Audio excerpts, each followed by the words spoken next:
Good evening all of you. कैसे हैं आप सभी? मैं माधुरी वेलकम करती हूं आपका बीएनएस की इस सीरीज में।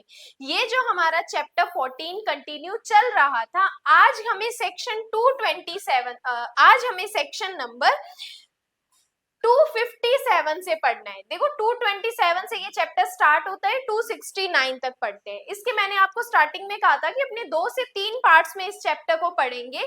तो आज हमारा ये थर्ड पार्ट है इस चैप्टर के बारे में। ये चैप्टर हमारे लिए प्री और मेंस पॉइंट ऑफ व्यू के क्वेश्चन क्रिएट करता है। प्री के इसमें से अच्छे क्वेश्चंस बनते हैं, तो इसलिए हमें चीजें ज्यादातर इसमें शॉर्ट पॉइंट में समझनी होती है। तो आज हमें सेक्शन 257 पढ़ना है।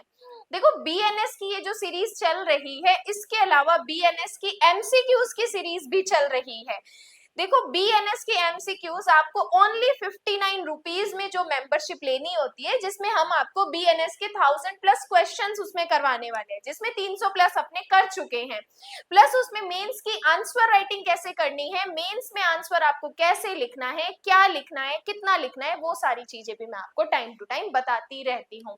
इसके अलावा मैंने आपको एक और चीज बताई थी। देखो बीएनएस का ये तो टाइम फिक्स है, इवनिंग में 7 बजे आता है, लेकिन बहुत सारे कमेंट्स ये आते हैं कि मैडम बीएनएसएस की भी सीरीज जो है उसके भी डेली वीडियोस अपलोड करो। देखो मैं डेली वीडियोस अपलोड करने के लिए रेडी हूं, लेकिन एक टाइम आप मुझे बताएं कि बीएनएसएस का डेली टाइम, जैसे बीएनएस का है 7 बजे, आप मुझे एक टाइम बता दो कि बीएनएसएस की वीडियो इस टाइम पे अपलोड करनी है। तो जो भी मेजोरिटी ऑफ द टाइम होगा उस टाइम पे हम बीएनएसएस की वीडियोस भी अपलोड किया करेंगे, क्योंकि बीएनएस की वीडियो जैसे ही आती है मोस्ट ऑफ द स्टूडेंट क्या करते हैं, इस वीडियो का वेट करते हैं, 7 बजता है और वो अपनी ऑनलाइन एंड ऑफलाइन क्लास की तरह वीडियो चालू करते हैं और अपना सेशन ले लेते हैं। वैसे ही आपको बीएनएसएस का एक प्रॉपर टाइम बताना है ताकि उस टाइम पे वीडियो आए और आप सभी उसी टाइम पे देख लो। तो चलिए स्टार्ट करते हैं हमारा आज का सेशन। 257 कहता है न्यायिक कार्यवाही में विधि के प्रतिकूल रिपोर्ट आदि या लोक सेवक द्वारा भ्रष्टता पूर्वक किया जाना। कि लोक सेवक क्या कर रहा है, अब लोक सेवक जब कोई जुडिशियल प्रोसीडिंग में लॉ के अगेंस्ट रिपोर्ट ऐसी करता है जो कि भ्रष्टता पूर्वक होती है, तब पब्लिक सर्वेंट को 257 में पनिशमेंट मिलती है कि जो कोई लोक सेवक होते हुए न्यायिक कार्यवाही के किसी प्रक्रम में कोई रिपोर्ट, आदेश या विनिश्चय जिसका विधि के प्रतिकूल होना वह जानता है। अब जो पब्लिक सर्वेंट ऐसा ऑर्डर दे रहा है उसको पता है कि ये ऑर्डर लॉ के अगेंस्ट है, भ्रष्टता पूर्वक या विद्वेष पूर्वक देगा, तो वह दोनों में से किसी भांति की कारावास से, जिसकी अवधि 7 साल तक हो सकेगी, या जुर्माने से, या दोनों से उसको पनिशमेंट मिलेगी। अगर कोई पब्लिक सर्वेंट ऐसा ऑर्डर देता है जिसके बारे में उसे पता है कि ये भ्रष्टता पूर्वक है, करप्टेड ऑर्डर है, उसके बावजूद वो देता है, तब उसको 7 साल की पनिशमेंट या जुर्माना या दोनों से पनिशमेंट उसको मिलेगी। Whoever being a public servant corruptly or maliciously makes or pronounces in any stage of a judicial proceeding any report, order, verdict or decision which he knows to be contrary of law shall be punished imprisonment, जो कितना हो सकता है 7 year, और with fine या जुर्माने दोनों से दंडित किया जाएगा। तो पब्लिक सर्वेंट जब भ्रष्टता पूर्वक रिपोर्ट पेश करता है तब उसको 257 में पनिशमेंट मिलेगी। 258 कहता है प्राधिकार वाले व्यक्ति द्वारा जो ये जानता है कि वह विधि के प्रतिकूल कार्य कर रहा है, विचारण के लिए, परिरोध करने के लिए सुपुर्दगी। अब पर्सन को पता है कि मैं ये जो काम कर रहा हूं वो लॉ के अगेंस्ट है, फिर भी वो क्या करता है, किसी पर्सन को परिरोध करता है, सुपुर्द करता है, तो अब उस प्राधिकार वाले व्यक्ति को 258 में पनिशमेंट मिलेगी। टाइटल और पनिशमेंट आपको ध्यान रखनी है। तो कितनी पनिशमेंट उसको मिलेगी, तो हम उसको पनिशमेंट देंगे 7 वर्ष तक की, या जुर्माना, या दोनों से दंडित किया जाएगा। तो नोट्स में भी आप टाइटल और पनिशमेंट याद रखो। टाइटल में प्राधिकार वाला व्यक्ति लॉ के अगेंस्ट कोई काम करता है ट्रायल में, तब उसको 7 साल की पनिशमेंट या जुर्माना या दोनों से उसको दोषी ठहराएंगे। 259 कहता है पकड़ने के लिए आबद्ध लोक सेवक द्वारा पकड़ने का जानबूझकर लोप करना। अब पब्लिक सर्वेंट का काम ही ये है कि क्या अपराधी को पकड़े, लेकिन उसको पकड़ने में लापरवाही करता है, ओमिशन करता है, लोप करता है, तो 259 में उसको पनिशमेंट देंगे। कितनी पनिशमेंट देंगे, अंडरलाइन करो, अगर वो अपराधी ऐसा है जिसने यदि वह परिरुद्ध व्यक्ति या जो व्यक्ति पकड़ा जाना चाहिए था मृत्यु से दंडनीय अपराध करता है या पकड़े जाने के दायित्व के अधीन हो तो वह जुर्माने सहित या रहित दोनों में से किसी भांति के कारावास से जिसकी अवधि 7 साल तक हो सकेगी। पब्लिक सर्वेंट का काम था उसको पकड़ने का, पकड़ने में लोभ करता है। अगर वो अपराधी ने डेथ की पनिशमेंट का ऑफेंस किया है तो उस पब्लिक सर्वेंट को 7 साल का कारावास मिलेगा। या अगर जिस पर्सन को पकड़ना था उसने लाइफ इम्प्रिजनमेंट या 10 वर्ष तक का कोई अपराध किया, पब्लिक सर्वेंट ने उसको पकड़ने में लोभ किया, लापरवाही की, तो अब पब्लिक सर्वेंट को हम 3 साल का कारावास देंगे या जुर्माने से या दोनों से दंडित करेंगे। अब देखो यदि उस पर्सन ने जिसको पकड़ना था उसने कौन सा अपराध किया, 10 वर्ष से कम का अपराध किया, पब्लिक सर्वेंट ने नहीं पकड़ा, जानबूझकर लोभ किया, तो अब पब्लिक सर्वेंट को 2 वर्ष का कारावास या जुर्माने से या दोनों से दंडित ठहराएंगे। जैसे जैसे मैं बोल रही हूं वैसे वैसे आप लिखो। जैसे स्टार्टिंग इस सेक्शन की हमने की कि जब एक लोक सेवक क्या करता है, किसी पर्सन को पकड़ने के लिए आबद्ध है, बाउंड किया गया उसको पकड़ने के लिए, पकड़ने का लोभ करता है, तब अगर वो पर्सन मृत्यु का अपराधी है तो पब्लिक सर्वेंट को 7 साल की पनिशमेंट, अगर वो अपराधी आजीवन कारावास या 10 वर्ष तक के लिए दंडनीय है, पब्लिक सर्वेंट को 3 वर्ष का कारावास। और थर्ड पॉइंट कहते हैं 10 वर्ष से कम का अपराधी था, पकड़ना था, नहीं पकड़ पाए तो 2 साल का कारावास या जुर्माना या दोनों से पनिशमेंट मिलेगी। तो जैसे मैंने शॉर्ट में बताया है वैसे ही आपको ध्यान रखना है कि जब पब्लिक सर्वेंट क्या करता है, लोभ करता है। 260 में भी आपको ऐसे ही याद रखना है कि दंडादेश के अधीन या विधि पूर्वक सुपुर्द किए गए व्यक्ति को पकड़ने के लिए आबद्ध लोक सेवक द्वारा पकड़ने का जानबूझकर लोभ करना, पब्लिक सर्वेंट उसको सुपुर्द करने के लिए आबद्ध है लेकिन उसको पकड़ने का जानबूझ के लोभ करता है। तो अगर उस अपराधी ने अपराध किया है, कौन सा, मृत्यु से दंडनीय अपराध किया है, तो पब्लिक सर्वेंट को हम कितनी पनिशमेंट देंगे, 14 साल की पनिशमेंट देंगे। अगर पब्लिक सर्वेंट ऐसा लोभ करता है तो हम उसको, जब उसने डेथ की पनिशमेंट का कोई ऑफेंस है तो हम उसको 14 साल की पनिशमेंट देंगे। अगर वो अपराधी जिसने क्या किया है, आजीवन कारावास या 10 वर्ष तक का कोई ऑफेंस किया है, तब हम पब्लिक सर्वेंट को 7 वर्ष की पनिशमेंट देंगे। कितनी देंगे, तब हम उसको 7 वर्ष की पनिशमेंट देंगे। और जब उसने अपराधी ने 10 साल से कम का अपराध किया है तब हम उस पब्लिक सर्वेंट को 3 साल की पनिशमेंट या जुर्माना या दोनों से दायी ठहराएंगे। तो दोनों सेक्शंस में टाइटल, और जब डेथ का पनिशमेंट तो कितनी, लाइफ इम्प्रिजनमेंट का ऑफेंस तो कितनी, और अगर 10 साल से कम का अपराध किया तो कितनी पनिशमेंट मिलेगी। ऐसे ही आपको अपने नोट्स में टाइटल्स और पनिशमेंट लिखनी है। देन बात करते हैं 261, लोक सेवक द्वारा उपेक्षा से। देखो 2 वर्ड हम पढ़ते हैं, आज मैं आपको 2 वर्ड क्लियर करती हूँ। एक वर्ड हम पढ़ते हैं अपेक्षा और एक वर्ड हम पढ़ते हैं उपेक्षा। अपेक्षा का मतलब होता है न्यायालय या कोर्ट आपसे कोई चीज चाह रहा है, न्यायालय ये अपेक्षा करता है कि आप न्यायालय में आओ, न्यायालय ये अपेक्षा करता है कि आप कोर्ट में डॉक्यूमेंट लाओ, मतलब कोर्ट आपसे कुछ चाह रहा है। उपेक्षा का मतलब होता है लापरवाही करना। क्या होता है, लापरवाही करना, जो काम आपको ढंग से करना था, आपकी लापरवाही की वजह से क्या होता है, ये नुकसान होता है, किसी पर्सन को हार्म हो जाता है, तो आपने क्या की है, उपेक्षा की है, लापरवाही की है। अब यहाँ पे देखो, लोक सेवक द्वारा उपेक्षा से परिरोध या अभिरक्षा में से निकल भागना, सहन करना। पब्लिक सर्वेंट ने ऐसी लापरवाही की कि जिसने उसको परिरोध कर रखा था, अभिरक्षा में डाल रखा था, वो निकल भागता है। पब्लिक सर्वेंट की लापरवाही की वजह से वो निकल भागता है उसकी कस्टडी से, तो पब्लिक सर्वेंट को कितनी पनिशमेंट होगी, जो कोई ऐसा लोक सेवक होते हुए जो अपराध के लिए आरोपित या दोष सिद्ध या अभिरक्षा में रखे जाने के लिए विधि पूर्वक सुपुर्द किए गए किसी व्यक्ति को परिरोध में रखने के लिए ऐसे लोक सेवक के नाते वैध रूप से आबद्ध हो, ऐसे व्यक्ति का परिरोध में से निकल भागना उपेक्षा से सहन करता है, तो वह सादा कारावास से जिसकी अवधि 2 वर्ष तक हो सकेगी या जुर्माने से या दोनों से दंडित किया जाएगा। क्योंकि यहाँ पर उसने जानबूझ के नहीं किया, उसकी लापरवाही की वजह से वो भागा है, इसलिए उसको सादा कारावास जो 2 साल तक या जुर्माने या दोनों से पनिशमेंट मिलेगी। तो जब पब्लिक सर्वेंट लापरवाही करेगा और लापरवाही की वजह से उसकी कैद से निकल भागेगा पर्सन, तो उसको पब्लिक सर्वेंट को 2 वर्ष तक की पनिशमेंट मिलेगी। देन बात करते हैं 262, किसी व्यक्ति द्वारा की विधि के अनुसार अपने पकड़े जाने में प्रतिरोध या बाधा करना। अब आपको कोई पकड़ने आ रहा है तो आप उसमें बाधा नहीं रोक नहीं लगा सकते। आप उनके साथ शांतिपूर्वक जाइए, आपका जो भी डिफेंस आप पुलिस स्टेशन में बताइए, अपने एडवोकेट के माध्यम से उसको रिप्रेजेंट कीजिए। अदरवाइज आप अपने को अगर पुलिस ऑफिसर पकड़ने आ रही है तो हम किसी प्रकार का कोई ऑब्स्ट्रक्शन क्रिएट नहीं कर सकते हैं।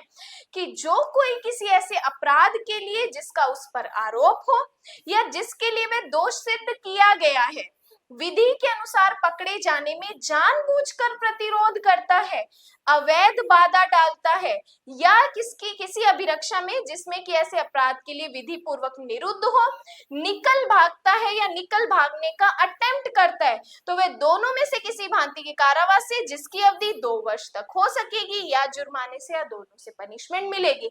जब आपको पकड़ा जा रहा है तब आप उस टाइम बाधा क्रिएट करते हो, प्रतिरोध करते हो, रुकावट पैदा करते हो, तब आपको 2 साल का कारावास या जुर्माना या दोनों की पनिशमेंट मिलेगी। Whoever intentionally offers any resistance or illegal obstruction to the lawful apprehension of himself for any offense with which he is charged or of which he has been convicted or escapes or attempts to escape from any custody in which he is lawfully detained or any such offense shall be punished, कितना हो सकता है 2 year तक हो सकता है या जुर्माना या दोनों से उसको पनिशमेंट मिलेगी। तो ये सेक्शन हमारे लिए इंपॉर्टेंट है, इंटरव्यू का क्वेश्चन भी यहाँ से बन सकता है। उसके बाद हम एक एक्सप्लेनेशन कहते हैं कि इस धारा में उपबंधित दंड उस दंड के अतिरिक्त है। अंडरलाइन करो, इस सेक्शन में जो पनिशमेंट मिल रही है वो मेन पनिशमेंट के इन एडिशन मानी जाएगी, जिससे वह व्यक्ति जिसे पकड़ा जाना हो, अभिरक्षा में निरुद्ध रखा जाना हो, उस अपराध के लिए दंडनीय हो जिसका उस पर आरोप लगाया गया था या दोष सिद्ध किया गया था। तो ये जो पनिशमेंट मिलेगी आपको इन एडिशन मिलेगी। जो आपने अपराध किया जिसमें आपको पकड़ रहे हैं उसकी पनिशमेंट अलग, अगर आपको पकड़ने में आप बाधा क्रिएट कर रहे हो, ऑब्स्ट्रक्ट्स क्रिएट कर रहे हो, उसकी पनिशमेंट आपको अलग मिलेगी। तो लिख दो इस एक्सप्लेनेशन में कि इस धारा के अधीन दिया गया दंड मेन अपराध के दंड से अतिरिक्त होगा। देन बात करते हैं 263, किसी अन्य व्यक्ति के विधि के अनुसार पकड़े जाने में प्रतिरोध या बाधा। पहले वाले में आप खुद को पकड़ने में क्या कर रहे थे, बाधा डाल रहे थे। अब किसी अदर पर्सन को पकड़ने आ रहे हैं तब आप बाधा डाल रहे हो, तब आपको कितनी पनिशमेंट मिलेगी, पढ़ते हैं। जो कोई किसी अपराध के लिए किसी दूसरे व्यक्ति को विधि के अनुसार पकड़े जाने में जानबूझकर प्रतिरोध करता है, अवैध बाधा डालता है या किसी दूसरे व्यक्ति को ऐसी अभिरक्षा से जिसमें वह व्यक्ति किसी अपराध के लिए विधि पूर्वक निरुद्ध हो जानबूझकर छुड़वाता है या प्रयत्न करता है, तो वह दोनों में से किसी भांति की कारावास से जिसकी अवधि 2 वर्ष या जुर्माना या दोनों से दंडनीय होगा। अगर आप किसी को बचा रहे हो, जानबूझकर बाधा डाल रहे हो, तब आपको 2 साल की पनिशमेंट या जुर्माना या दोनों की पनिशमेंट मिलेगी। और अब देखो सेकंड पॉइंट अंडरलाइन करो, यदि उस व्यक्ति पर जिसे पकड़ा जाना है या छुड़ाया गया हो, छुड़ाने का अटेम्प्ट किया गया हो, अगर वह लाइफ इम्प्रिजनमेंट से या 10 वर्ष तक के कारावास से दंडनीय है, आप उस अपराधी को छुड़ाने का प्रयत्न कर रहे हो जिसने आजीवन कारावास या 10 साल की पनिशमेंट का अपराध किया है, उसके पकड़ने के लिए अगर आप उसे छुड़ाते हो तब आपको 3 साल तक की पनिशमेंट एंड जुर्माना आपको भुगतना पड़ेगा। तो दोनों चीजें, अगर आजीवन कारावास या 10 वर्ष के अलावा किसी ऑफेंस में आप किसी पर्सन को छुड़ाते हो तब आपको 2 साल की पनिशमेंट, और आजीवन या 10 वर्ष तक में छुड़ाते हो तब आपको 3 साल की पनिशमेंट मिलेगी। इंपॉर्टेंट सेक्शन है हमारे लिए। अब देखो थर्ड पॉइंट, यदि उस व्यक्ति पर जिसे पकड़ा जाना या छुड़ाया गया, छुड़ाने का अटेम्प्ट करना डेथ की पनिशमेंट का ऑफेंस करता है या इस पर ऐसा आरोप है, तब आपको कितनी पनिशमेंट मिलेगी, जिसने छुड़ाने का अटेम्प्ट किया है तब आपको 7 साल की पनिशमेंट मिलेगी। तो तीन चीजें, डेथ के अपराधी को छुड़ाने का अटेम्प्ट करोगे 7 साल की पनिशमेंट, लाइफ इंप्रिजनमेंट इम्प्रिजनमेंट या 10 वर्ष तक का ऑफेंस जिसने किया है उसको छुड़ाओगे 3 साल, और 10 साल से कम के अपराध में छुड़ाओगे तो 2 साल की पनिशमेंट आपको मिलेगी। ऐसे करके मैं शॉर्ट नोट्स पहले बता चुकी हूं आपको, वैसे ही आपको चीजें बनानी है।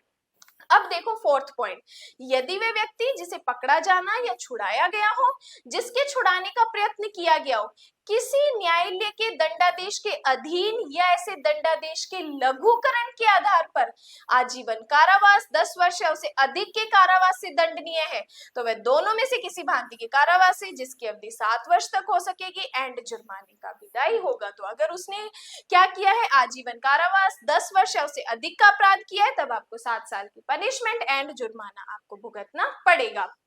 और फिफ्थ पॉइंट कहता है, यदि वे व्यक्ति जिसे पकड़ा जाना या छुड़ाया गया हो या छुड़ाने का अटेम्प्ट किया है डेथ पनिशमेंट के अधीन, वह लाइफ इम्प्रिजनमेंट के, वह किसी भांति के कारावास से इतनी अवधि के लिए जो 10 वर्ष से अधिक है दंडित किया जाएगा और जुर्माने का भी दायी होगा। तो आपको सिर्फ ये 3 चीजें आपको ध्यान रखनी है जो मैंने आपको स्टार्टिंग में बताई है।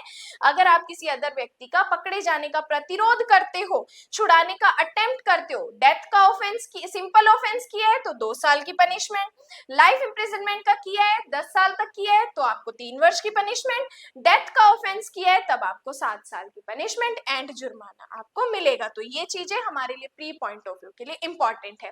उसके बाद बात करते हैं 264। 264 कहते हैं उन दशाओं में जिनके लिए अन्यथा उपबंध नहीं है, लोक सेवक द्वारा पकड़ने का लोभ या निकल भागना सहन करना, कि ऐसी सर्कमस्टेंसेस हमें बताइए जिसके लिए कोई प्रोविजन नहीं किया गया है लेकिन लोक सेवक द्वारा उसको पकड़ने का लोभ किया जाता है या उसका निकल भागना सहन करता है, तो आपको कितनी पनिशमेंट मिलेगी। तो हमें कहा कि यदि वह ऐसा जानबूझकर करता है तो दोनों में से किसी भांति के कारावास से जिसकी अवधि 3 साल या जुर्माना या दोनों से दंडनीय होगा। अगर वो जानबूझकर ऐसा काम कर रहे हैं तब उसको 3 साल की पनिशमेंट या जुर्माना या दोनों से मिलेगा, और यदि वह ऐसी लापरवाही की वजह से करता है, उसकी लापरवाही की वजह से ऐसा अपराध होता है तो 2 साल की पनिशमेंट या जुर्माना या दोनों से उसको दोषी ठहराया जाएगा। तो ये चीज ध्यान रखनी है, कब जानबूझ के कर रहा है और कब उसकी लापरवाही की वजह से हो रहा है। देन 265, अन्यथा उपबंधित दशाओं में विधि पूर्वक पकड़े जाने में प्रतिरोध या बाधा या निकल भागना या छुड़ाना। अब देखो क्या कह रहा है कि विधि पूर्वक पकड़ने में जो पर्सन उसको लॉफुल अरेस्ट करना चाहता है लेकिन आप उसमें प्रतिरोध या बाधा या निकल भागना या छुड़ाते हो, तब कितनी पनिशमेंट मिलेगी।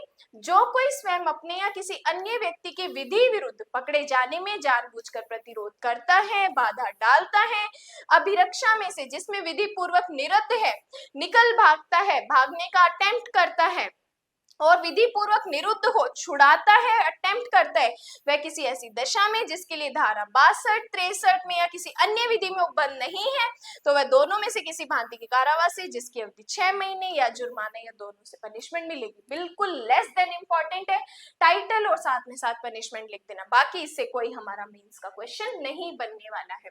266 हमारे लिए वेरी इंपॉर्टेंट इंटरव्यू का क्वेश्चन है कि दंड के परिहार की शर्त का अतिक्रमण। देखो एक वर्ड यहाँ पे यूज किया गया, रेमिट करना, परिहार करना, इसका मतलब होता है क्षमा करना।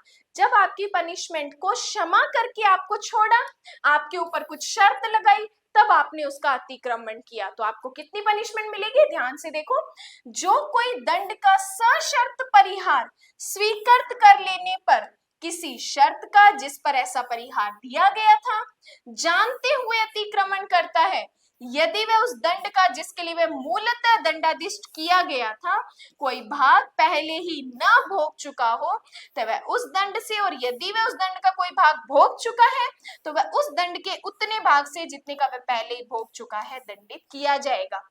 कि जब हमने आपकी पनिशमेंट को कम किया, क्षमा किया, तब हमने आपको छोड़ दिया, लेकिन ऐसे तो नहीं छोड़ेंगे, कुछ शर्तें लगाएंगे कि आपको अपराध नहीं करना, इन लोगों से दूर रहना, इस जगह पर नहीं जाना, हमने आपके ऊपर कुछ शर्तें लगाई, लेकिन आपने उन शर्तों का उल्लंघन किया, वायलेशन किया, तब हम पहले आपको वो पनिशमेंट देंगे जो आपने नहीं भुगती है, और बाद में अगर आपने वो पनिशमेंट भुगत ली है तो जो पहले भोग चुके हो वापस हम आपको उसी पनिशमेंट से दंडित ठहराएंगे।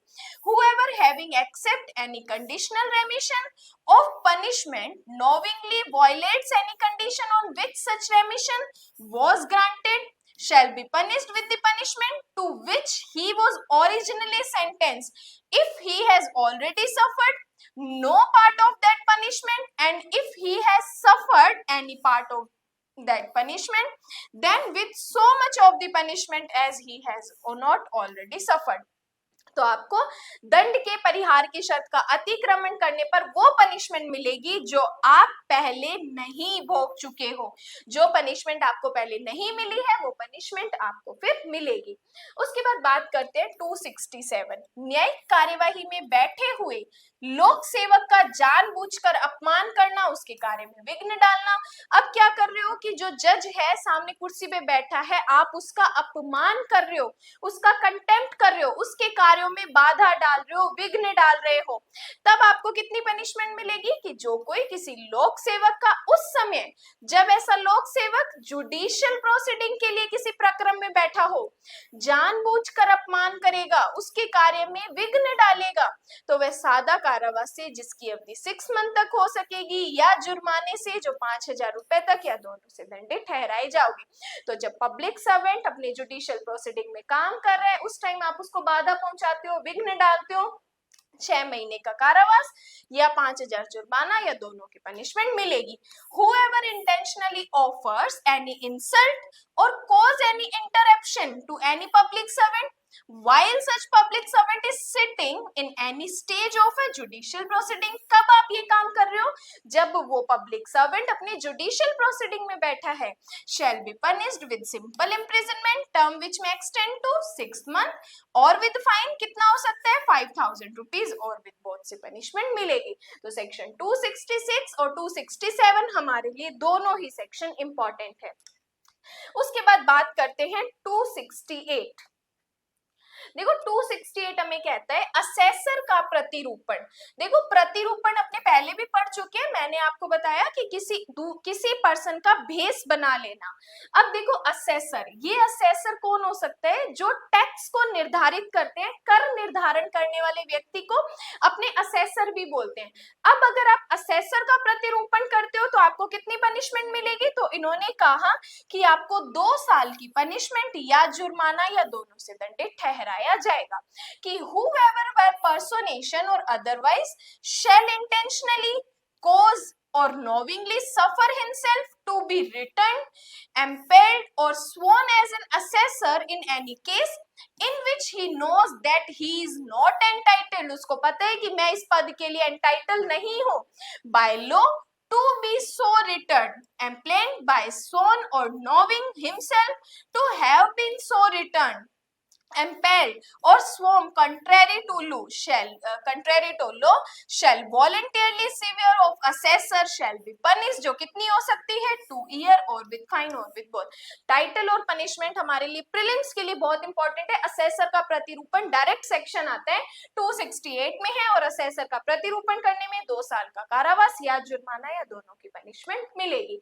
आज का लास्ट सेक्शन जो कि हमारे लिए वेरी इंपॉर्टेंट है इस चैप्टर का, जमानत पत्र या बंद पत्र पर छोड़े गए व्यक्ति द्वारा न्यायालय में हाजिर होने में असफलता। हमने आपको जब छोड़ा तो हमने आपसे बॉन्ड भरवाया, जमानत पत्र भरवाया। देखो ये बॉन्ड क्या होता है, जमानत पत्र क्या होता है?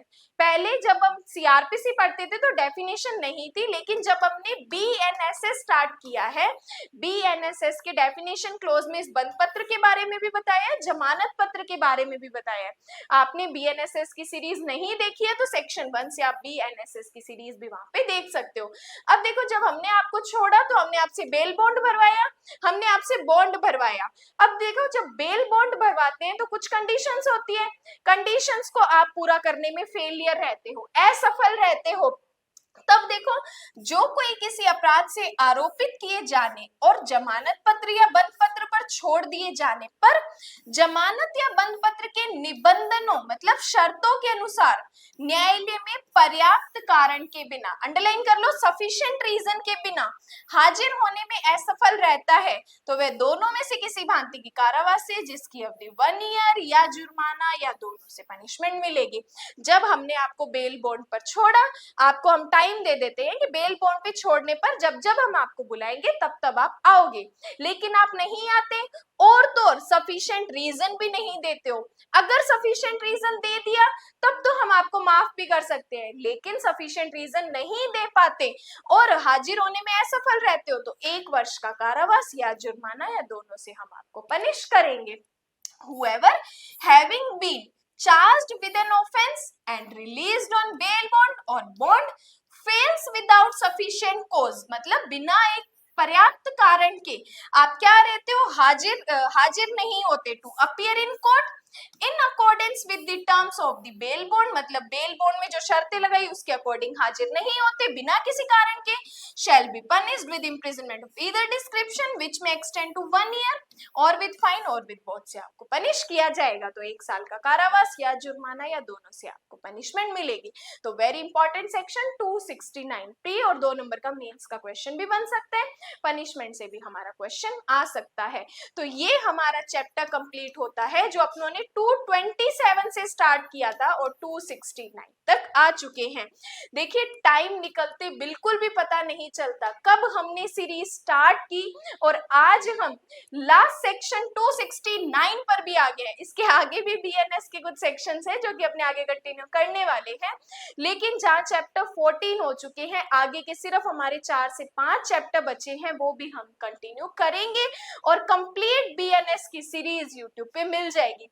देखो बहुत सारी ऐसी वीडियोस है जो 5 घंटे में 6 घंटे में पूरा बीएनएस पढ़ा देंगे, लेकिन आप बताओ कि 5 घंटे में बीएनएस पढ़ा और धीरे धीरे दिन बाय दिन हमने जो वीडियोस कंप्लीट की उसका बेनिफिट ज्यादा या 5 घंटे में बीएनएस कवर करने का ज्यादा? आप बताओ कि 5 घंटे में हम एक एक लाइन नहीं पढ़ सकते, लेकिन हर दिन हम 5 से 10 सेक्शन करके 2 महीने में हम हमारा बीएनएस कंप्लीट कर सकते हैं। और जब एक एक लाइन पढ़ के और हर दिन 10 सेक्शन पढ़ के उसको याद करके जब 2 महीने में हम बीएनएस पे स्टैंड लेते हैं तब हमें उसका रिजल्ट मिलता है। तो इसलिए ज्यादा जल्दी करने से अच्छा धीरे चलो लेकिन अपने फोकस पे बने रहो।